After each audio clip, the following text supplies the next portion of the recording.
Alegre. Como é que estão as expectativas de vocês para a palavra do Senhor nessa tarde? Como é que tá? Show!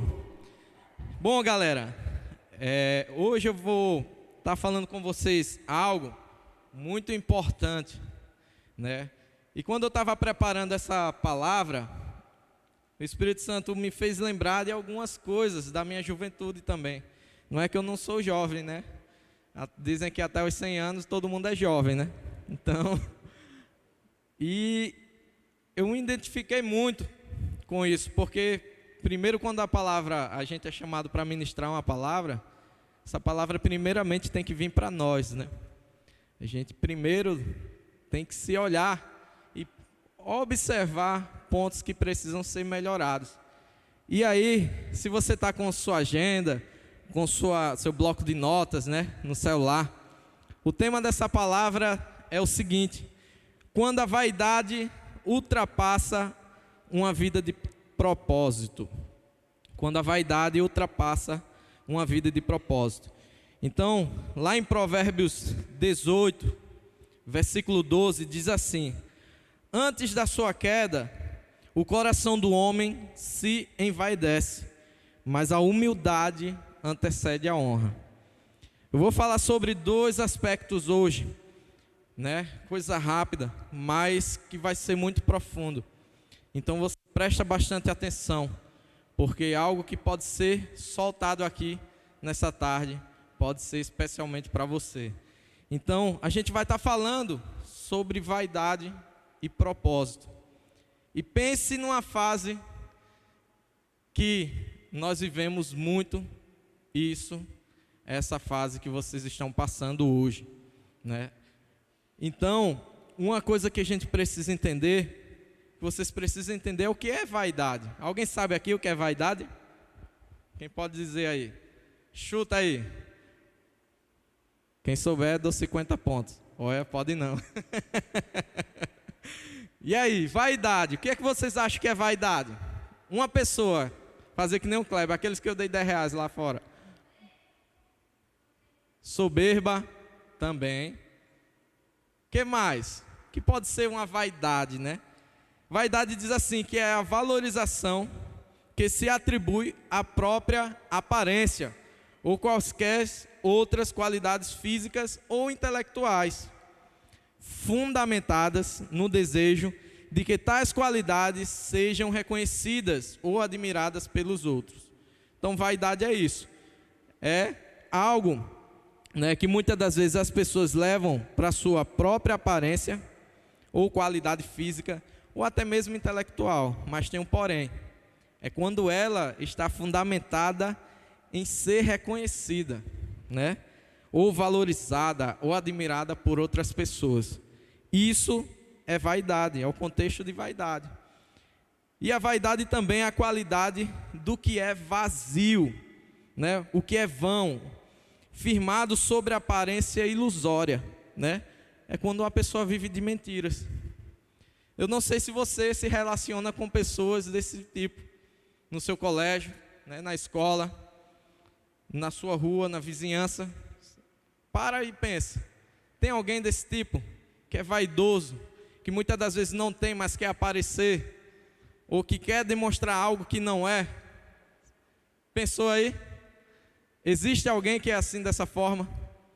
Alguém que vive em mentiras, mostra ser uma coisa, mas na verdade ele não é aquela coisa. Alguém passa por isso? Eu passava muito na escola, né, no colégio. Tinha muita gente que demonstrava ter coisas que realmente não tinha. Tinha muita gente que demonstrava uma ostentação que na verdade não tinha R$1 nem no bolso. Então, alguém passa por isso? Alguém já passou com alguém, já viu alguém dessa forma, onde você convive? Olha só, levanta a mão assim bem alto para eu ver. Boa. Então, isso é vaidade. E eu vou soltar aqui alguns exemplos de vaidade, né?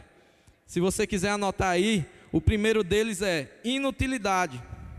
E o que é inutilidade, Lemuel? Inutilidade é tudo que não tem sentido e nem valor. tudo que é inútil. Inutilidade é isso, tudo que não tem sentido, não tem valor. E aí, eu conversando com o meu amigo Rei Salomão, né? Esses dias em casa, eu conversando com ele, e ele já dizia lá em Eclesiastes 1, né? Quem quiser ler depois em casa, lê Eclesiastes 1. Ele já dizia, o meu amigo Rei Salomão, que sem Deus tudo é inútil. Ou em outras traduções, tudo é vaidade. Tudo que a gente já faz aqui, nessa terra, parou para pensar, alguém já fez lá atrás. Tudo, muitas das vezes que a gente vive até hoje, coisas que a gente compra, né? Coisas que a gente faz no dia a dia, alguém já fez. E o próprio sábio Salomão fala isso. E ele me disse, tudo é vaidade. Deus dá valor à razão, à vida. Quando tiramos Deus de nossa vida, o mundo deixa de fazer sentido. A gente falou sobre o quê? Inutilidade, que é algo sem valor, algo inútil. Mas Deus é diferente. Deus, ele dá valor ao quê? À vida. Deus, ele dá a vida, razão a essa vida que temos. E quando tiramos Deus de nossa vida, o mundo deixa de fazer sentido. Se a gente for olhar, galera, aí no dia a dia, para pensar aí, quantos jovens tem na tua escola que nunca ouviu falar do Senhor? Parou para pensar, imaginou? E muitas das vezes vivem uma vida vazia. Às vezes em casa, o pai e a mãe vivem em pé de guerra, né, em brigas, em discussões. Muitas das vezes, aquela pessoa que está do seu lado, ela não se sente amada dentro de casa, né? Ela não se sente acolhida, e ela vive uma vida vazia. Só que a gente sabe que no reino de Deus o Senhor valoriza a vida, né? E precisamos entender que quando a gente retira Deus da nossa vida, a gente está tirando tudo, cara. A gente está deixando algo sem valor, a nossa vida está sem sentido. E uma das coisas que é interessante a gente imaginar, vaidade é a falta de Deus. Concorda? Muitas das vezes as pessoas estão cada dia mais vaidosas, mais orgulhosas, mais soberbas, como a Sarinha falou. E isso acaba muitas das vezes a gente imaginando e pensando, poxa, qual o valor que essa pessoa tem? Às vezes até a própria pessoa se auto-menospreza, né? E a gente precisa dar valor a essa vida, porque a vaidade é a falta de Deus. A vaidade, quando essa pessoa vive essas coisas, é porque não existe Deus no coração delas. Outro exemplo de vaidade, anota aí, falsidade. Falsidade é tudo que é enganoso, que não é verdadeiro. Falsidade é tudo que é enganoso. Já viu uma pessoa falsa? O que é que ela é? Falsa. Já viu uma pessoa no seu colégio? Imagina aí, não tem não? Uma pessoa lá que às vezes fala com você naquele jeito lá e você, vixe, a falsidade rola aí, né? Não é não, Biel? Isso no meu trabalho eu vivo também.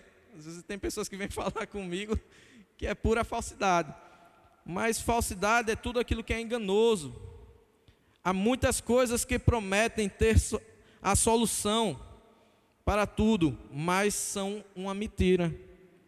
Tem muitas pessoas que vivem isso. Acha que tem tudo na vida, acha que vive um contexto de vida legal, mas que na verdade vive uma falsidade. Às vezes essas pessoas estão vazias, elas não têm Deus no coração. A falsidade, como a gente falou, é tudo que é enganoso. Às vezes as pessoas vivem nas práticas do pecado, se enganando, né? Não vivendo uma verdade, está vivendo uma falsidade, uma falsa alegria. Quem já viveu isso sabe. E eu vivi muito isso. Na minha época de escola, o Kleber falou aqui na resenha da professora de inglês, mas quantas das vezes, velho, eu troquei a minha vida com Deus por um momento de prazer. E eu vou ser mais sincero, Kleber me conhece, né? O que mais me conhece aqui é o Kleber, já comigo há muito tempo. Mas eu me sentia enojado, cara, porque eu estava na igreja e estava no mundo. Crente Raimundo, né? Como o povo dizia, é um ditado aí dos antigos, da galera antiga. Um pé na igreja e outro no mundo. E às vezes, momentos de prazeres que você para e olha assim, poxa, e depois aquilo ficava um vazio. Era uma verdadeira falsidade. Demonstrava que estava bem, que na verdade estava mal.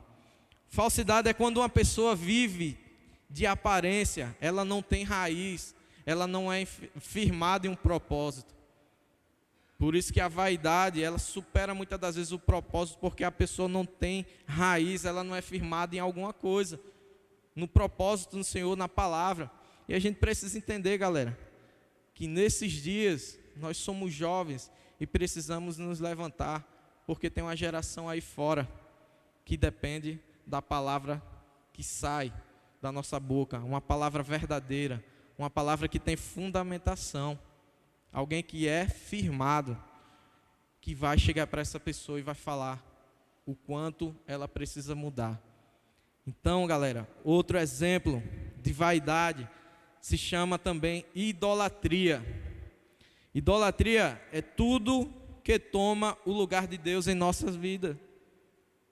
Isso é idolatria.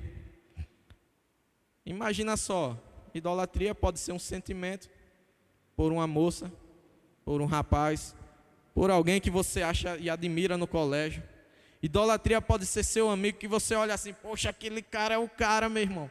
Aquela menina é desenrolada, olha, pega tantos. Vixe, tá sem raiz, não está fundamentado em nada, velho. Eu digo por experiência própria, esse caminho vai levar a um caminho escuro, a um buraco. A Bíblia diz que um abismo chama outro abismo, o pecado vai arrastando para algo muito pior. Então, a idolatria pode ser você estar idolatrando até uma amizade, que até Deus já pediu a você para falar do amor dele para essa pessoa e você está se omitindo. E às vezes, velho, a gente precisa parar e pensar, peraí, velho, o que é que eu estou fazendo da minha vida? Eu tenho que adorar o Senhor ou adorar uma amizade que não está me levando a caminhos retos? A Bíblia avisa que a idolatria é vaidade e não tem utilidade nenhuma. A Bíblia também fala para fugirmos da idolatria. Olha só, em Isaías 44, do 6 ao 7, ele diz que nada na criação toma o lugar de Deus. Deus, ele é soberano. Deus, ele é soberano, ele é único, nada vai tomar o lugar dele. E o que é que a gente está fazendo da nossa vida, pô? Será que tem algo que está tomando, que está mexendo com o seu coração, está disputando entre você e Deus? Será que você está fazendo, o que é que você está fazendo da sua vida? Será que se você pensar hoje, e Jesus dizer assim, epa, pera aí, velho, que senha é a próxima? 43, quem é a senha 43 aí? Vai dizer, é fulano. Está na hora dele comparecer diante de mim. E aí? Como é que está o nosso coração diante de Deus? Como é que está a nossa vida, né?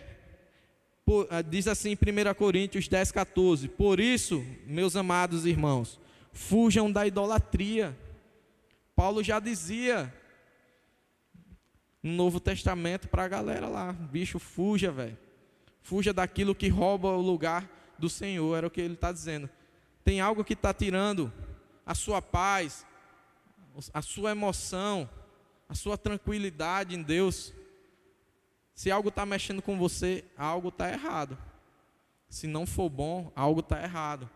Se algo está tirando o seu compromisso com Deus, algo está errado. Pode ser uma idolatria a alguma coisa, a coisas ou a pessoas. Outro exemplo, galera, de vaidade. Diz assim para o teu amigo do lado aí, teu parceiro: ostentação. Vixe, fala mais forte, ostentação. Já viu alguém que ostenta? Conhece alguém? Alguém sabe aqui o que não é ostentação? Vou dizer a vocês: ostentação é colocar você mesmo no lugar de Deus. É quando você muitas das vezes tem bens ou ostenta alguma coisa. Tem cara que quando ganha um tênis, meu irmão, o cara fica, meu irmão, para aqui. Aí começa a andar naquele rebolo, né? O cara fica ostentando algo, pô, coisas. Ostentar muitas das vezes é colocar você mesmo no lugar de Deus. Você acha que você é autossuficiente, que você está de boa. Não é errado querer ter o melhor, mas isso não deve ser mais importante em sua vida. Se sua felicidade depende do seu corpo, da sua aparência, do que você tem, isso é vaidade. Isso é vaidade, velho. Tem cara que se admira demais com o corpo. Vixe, se eu contar as histórias aqui, a galera vai rir. Mas hoje eu tô barrigudinho. Mas eu tive um corpo atlético, velho. Velho. E eu ostentava isso, meu irmão. Tinha cara amigo meu que dizia assim: eu não vou correr mais na praia com você. Por quê? Porque as meninas só olhavam para mim, não olhavam para eles, pô. Assim, meu irmão, que viagem, deixa de besteira. Mas tem cara que adora, velho. Tem mulher que adora isso, tem garota que adora isso. Cuidado, velho, isso pode ser vaidade. Você pode estar defraudando até pessoas. E defraudação também é pecado. Cara, a gente precisa ter cuidado. Não é pecado malhar, não é pecado ter uma vida saudável, que eu até estou voltando, né? Estou voltando. Tem uma galera da poxa, da comunidade lá na VIP. Tem uma galera da poxa. Está lá comigo. Daqui a pouco a gente vai fazer um culto lá. Quem se ostenta quer receber a glória para si. A Bíblia condena a ostentação, galera. Você sabia? A Bíblia ela condena a ostentação. Em 1 João 2,16 diz assim: pois tudo o que há no mundo, a cobiça da carne, a cobiça dos olhos e a ostentação dos bens, não provém do Pai, mas do mundo. Então, ostentar, você está ostentando algo que é do mundo, algo que não é de Deus, algo que é vazio, que é terreno, que um dia quando você for para a glória, velho, você vai deixar tudo. Então, o seu coração não pode estar em coisas, em pessoas. Seu coração deve estar em Deus. Ok? Amém? Seu coração deve estar em Deus, velho. Garota, seu coração, seu sentimento deve estar em Deus. Garotão, seu coração deve estar em Deus também. A vaidade toma o lugar de Deus em nossa vida. E isso é pecado. Se a vida que você leva não lhe impulsiona para mais perto de Deus, algo está errado e precisa ser consertado. Não leve como um puxão de orelha essa palavra, porque primeiro veio para mim. Eu disse: meu Senhor, onde é que eu estou errando? Onde é que eu estou com vaidade? Será que eu estou tratando mal as pessoas, a minha família? Me mostra. E o Senhor mostrou também. E a gente precisa entender isso. Se a vida que você vive, Deus não está em primeiro lugar, a vaidade está tomando conta do seu coração. E isso é um perigo, velho. Se você não vive uma vida com Deus, que Ele está te levando para mais perto dEle, a Bíblia diz: achegai-vos a mim e eu me achegarei a vocês. Velho, você tem que buscar a Deus para Ele se chegar a você. Não espere Deus chegar até você não, porque tem muitos que dizem: é pelo amor ou pela dor. Tem um amigo meu no trabalho que está passando uma dor perrenha, que eu digo: meu irmão, seja pelo amor ou pela dor, volte e se conserte. A gente precisa entender, gente, que isso é um perigo. Adiantando, muitas das vezes a gente vive de aparências. É inútil tentar manter a aparência só por causa da opinião de outras pessoas. Um exemplo: você é assim porque esse garotão do colégio, o cara é mais descolado, eu tenho que ser igual a ele. E você da mesma forma. Lá fora é uma coisa, aqui dentro é outra. Mas a gente não pode esquecer que Deus está olhando sobre toda a terra. Viver só por agradar as pessoas, isso é um erro. Não se deixe enganar. As más companhias corrompem os bons costumes. Já dizia Paulo em 1 Coríntios 15:33. As más companhias corrompem os bons costumes. A gente jovem, se vocês tiverem a curiosidade e quiser aprender, leia Provérbios. Vai ajudar bastante a sua juventude. Leia. Mas não leia só por ler, leia com fome, porque ali tem ensinamentos que vai valer para toda a sua vida. E um ditado era: um ditado popular, que a gente deve ouvir o quê? Os nossos pais. Provérbios fala isso, ouça os conselhos do teu pai, o da tua mãe. E a gente precisa entender, galera. Se preocupar demais com a opinião de outras pessoas, que outras pessoas têm de você, pessoas que é do mundo, né? É vaidade. O que é que a galera vai achar de mim? Meu irmão, quando eu tinha 10 ou era 11 anos, bicho, sério mesmo, minha mãe falava, me dava conselho, mas foi Deus que chegou para mim e disse: meu irmão, você está vacilando, sua mãe já deu o recado, velho. Sua mãe já deu o recado que era para você acabar com as certas amizades. E aí, velho, foi que eu peguei, cheguei no meio da galera e disse: meu irmão, não dá para eu mais caminhar com vocês não. Velho, eu acho que eu tinha 10, 11 anos, o cara não tinha maturidade não, pô. E daí, realmente, minhas amizades foram a galera daqui, ó. Até hoje. Tenho colegas lá fora que falam comigo, mas amigos eu só tenho no reino de Deus. Porque são pessoas que vão me levar. A forma como as pessoas veem você não é tão importante quanto a forma que Deus vê você. Com isso, você deve ser um exemplo. Não se preocupe como as pessoas vão achar você não, se vai achar certo, se vai achar errado. Se preocupe o que Deus está preocupado com você, como Ele vê você. Amém? Mas eu sou muito jovem, irmão, eu tenho que curtir a vida, eu tenho que curtir o meu momento de prazer, cuidado. Salomão já dizia em Eclesiastes 11, 9 e 10: alegrem-se, jovem, na sua mocidade, seja feliz o seu coração nos dias da sua juventude, siga por onde o seu coração mandar, até onde a sua vista alcançar, mas saiba que por todas essas coisas Deus trará a julgamento.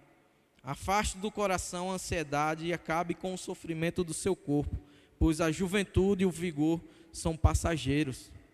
No 12, versículo 1, ele diz assim: lembre-se do seu Criador nos dias da sua mocidade, antes que venham os dias difíceis e se aproximem os anos em que você dirá: não tenho satisfação neles. Às vezes, galera, a gente precisa entender que a melhor forma de servir ao Senhor é entregando a sua juventude. Como Salomão disse aqui, quando não fazemos isso, quando vou entregar ao Senhor quando eu for mais velho e maior, você está perdendo tempo de usufruir o melhor. Amém? Você deve se preocupar com isso? Sim. Devemos nos preocupar quando a pessoa que dá frutos no reino, que vive a vida de Deus, nos mostra o caminho errado que estamos seguindo, ou falar de forma de como você está vivendo. Isso sim devemos nos preocupar. Sabe quem falou isso para mim? Em uma conversa particular, foi o meu mano Kleber. Isso a gente tem que se preocupar. Quando alguém no reino não está vivendo acima de mim, que mostra o caminho que eu estou andando, ou a forma como eu estou conduzindo a minha vida, eu tenho que me preocupar para melhorar, velho. Mas lá fora, ninguém vai ditar a minha vida não. Eu tenho que decidir o que eu sou em Deus. Amém, galera? Para a gente concluir, toda ação tem uma reação. Às vezes vivemos uma vida de vaidade e às vezes a gente acha que não vai ter troco. A vida com a vaidade tem seus riscos e perigos e podem nos afastar da presença de Deus. Quando não decidimos na nossa vida, quando não dedicamos a nossa vida a Deus, a vaidade acaba nos abraçando. E aí eu queria passar algo para vocês muito importante. Todos vocês sabem o que é propósito?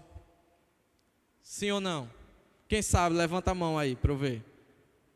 Boa, tem muita gente que não sabe. Propósito vem do latim, da palavra proponere, que significa pro, à frente, e ponere, colocar, que na sua linguagem geral diz o quê? Colocar à frente, expor à vista. Quando dedicamos colocar a nossa vida em Deus à frente, né? Deus à frente da nossa vida, tudo dá certo. Quando decidimos colocar nossa vida à luz de Deus, expor à vista, meu irmão, nada segura. Em casa depois você lê Provérbios 3, 6, e você vai ver que ele diz assim que a gente deve colocar o Senhor em primeiro lugar. Você deve colocar o Senhor para que os seus planos, os seus caminhos dêem certo. Quando decidimos viver o propósito de Deus em nossa vida, temos convicção do quanto somos dependentes dele. Quando a gente coloca Deus em primeiro lugar, a gente mostra que nós somos dependentes do Senhor. E tenha certeza, velho, Deus vai se encarregar em fazer grandes coisas na sua vida, na sua família, na casa onde você vive, na sua escola. Uma vida sem propósito não tem sentido. Porém, quando você vive, dentro do propósito do Senhor, todas as coisas em sua volta cooperam para o seu crescimento.